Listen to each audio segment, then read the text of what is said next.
Bismillahirrahmanirrahim. Assalamualaikum warahmatullahi wabarakatuh. Alhamdulillah wa syukrulillah wa la hawla wa la quwata illa billah.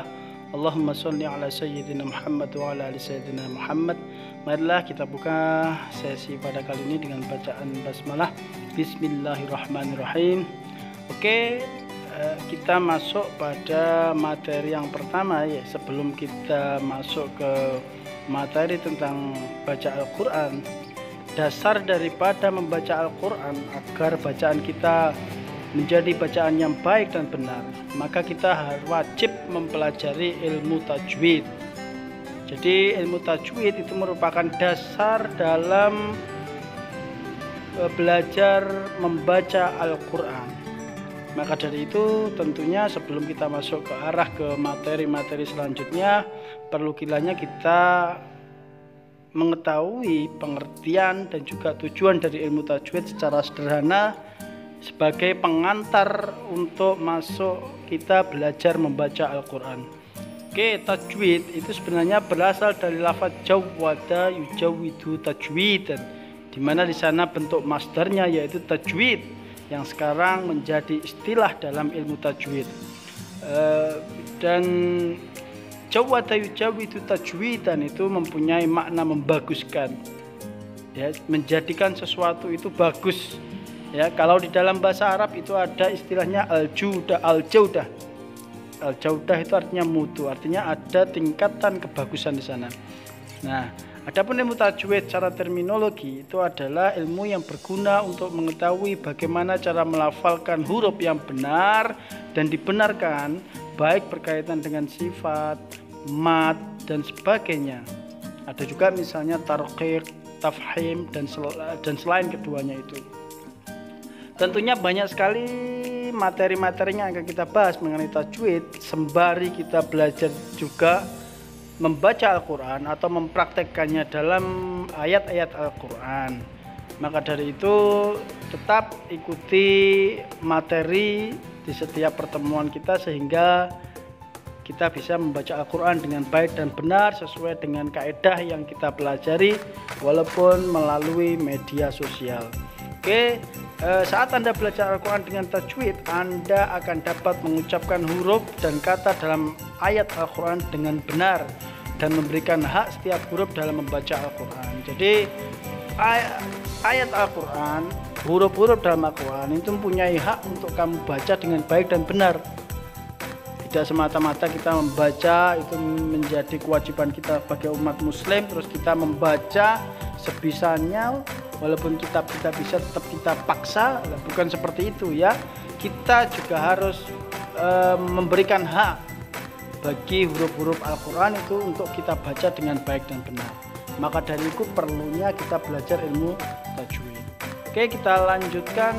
Tujuan daripada ilmu tajwid itu adalah ada beberapa, dan salah satu diantaranya yaitu agar pembaca dapat melafalkan setiap huruf hijaiyah dengan baik dan benar sesuai dengan makharijul hurufnya dan juga sifat-sifatnya. Oke, tentunya ini menjadi dasar kita ya untuk membaca Al-Quran. Tidak mungkin orang itu bisa membaca Al-Quran kecuali dia sudah bisa melafalkan huruf hijaiyah. Ya, jadi sulit kalau mau belajar Al-Quran tetapi dia tidak tahu cara melafalkan huruf hijaiyah dengan baik dan benar. Nah, maka dari itu perlunya ilmu tajwid ini untuk memberikan dasar agar seseorang itu bisa membaca Al-Quran dengan baik dan benar. Yang kedua yaitu agar dapat memelihara kemurnian bacaan Al-Quran melalui tata cara membaca yang benar, sehingga keberadaan bacaan Al-Quran saat ini sama dengan bacaan yang pernah diajarkan oleh Rasulullah.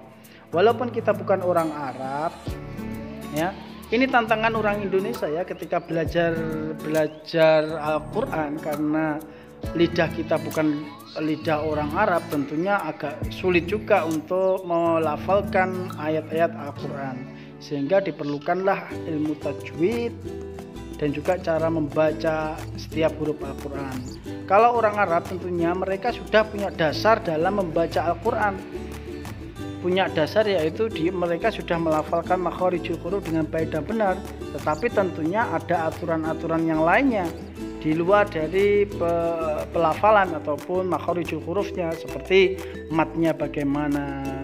Terus ada nun mati, nanti ada tanwin ketemu huruf tertentu dan sebagainya, cara bacanya gimana. Itu mempunyai aturan-aturan sendiri yang ini harus dipelajari. Ya, harus dipelajari, walaupun itu orang Arab perlu juga mempelajari tajwid. Tentunya lebih cepat karena mereka sudah punya dasar dalam melafalkan huruf-huruf. Nah, seperti itu. Oke, tetapi aturan-aturan itu tetap kita pakai. Seperti kita orang Indonesia belajar bahasa Indonesia. Ya, sebenarnya kita bisa berbicara bahasa Indonesia, tetapi kan tentunya ada aturan-aturan baku yang mana kita harus membaca ataupun berbicara dengan baik dan benar sesuai dengan kaidah juga. Oke, menjaga lisan pembaca agar tidak terjadi kesalahan.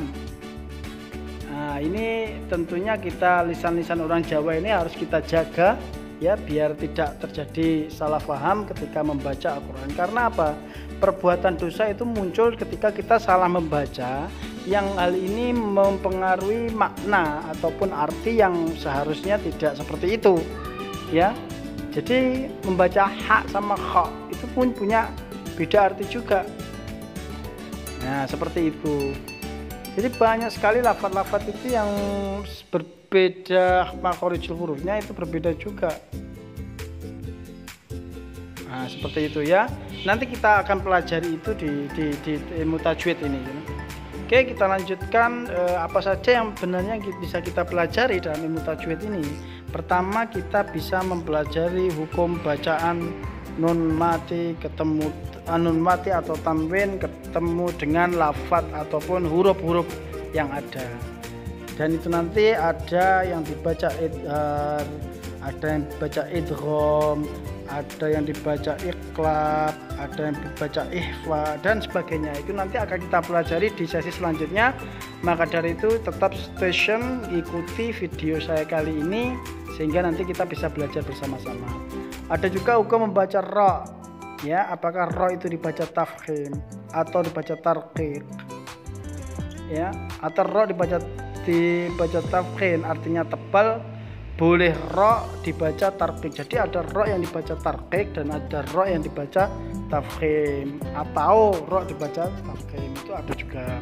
Ada juga kita bisa belajar tentang mat, ya. Mat ini ada huruf panjang, ya, huruf panjang seperti mat asli, ada juga nanti mat wajib mutasil, mat jaiz, mat aridil sukun dan sebagainya. Masih banyak lagi yang akan kita bahas di sesi video selanjutnya satu persatu beserta contohnya tentunya ya. Contoh inilah yang akan menjadi kunci kalian nanti mendapatkan pengalaman cara membaca Al-Quran yang baik dan benar. Oke. Juga mim mati, ya, ada ikhfa safawi, ada idgham mimi, ada idhar safawi dan sebagainya ya, qalqalah. Nah, itu nanti kita pelajari ya, hukum mim mati. Terus selanjutnya kita akan belajar juga hukum bacaan alif lam, ya, ada alif al-qamariyah atau as-syamsiyah. Cara membacanya bagaimana kita akan pelajari nanti. Oke, selanjutnya kita akan belajar juga tanda-tanda wakaf yang ada di dalam Al-Quran. Ya, jadi banyak sekali tanda-tanda wakaf yang ada di dalam Al-Quran. Terkadang banyak orang itu tidak tahu tanda apa ini dan kita harus bagaimana untuk membacanya. Ya, itu banyak sekali. Maka dari itu kita juga akan mempelajari itu di akhir nanti, mungkin ya, di akhir tajwid, belajar tajwid ini dengan praktek di dalam Al-Quran yang langsung, sehingga kita mengetahui cara langsung bacaan-bacaan yang kira-kira ini harus wakaf, berhenti, atau harus lanjut, atau boleh lanjut, atau boleh tidak, atau wajib berhenti. Nah, itu ada semua di dalam tanda-tanda wakaf dan itu masuk pada materi tajwid. Maka dari itu tetap ikuti terus video-video saya, insya Allah semoga bermanfaat ya, dan sebisa mungkin saya akan memberikan materi-materi sesuai dengan kemampuan saya. Semoga kita mendapatkan manfaat dari apa yang sudah dan akan kita pelajari nanti. Oke, begitu untuk pengantar kali ini. Akhiran wallahu muwaffiq ila aqwamit thoriq. Wassalamualaikum warahmatullahi wabarakatuh.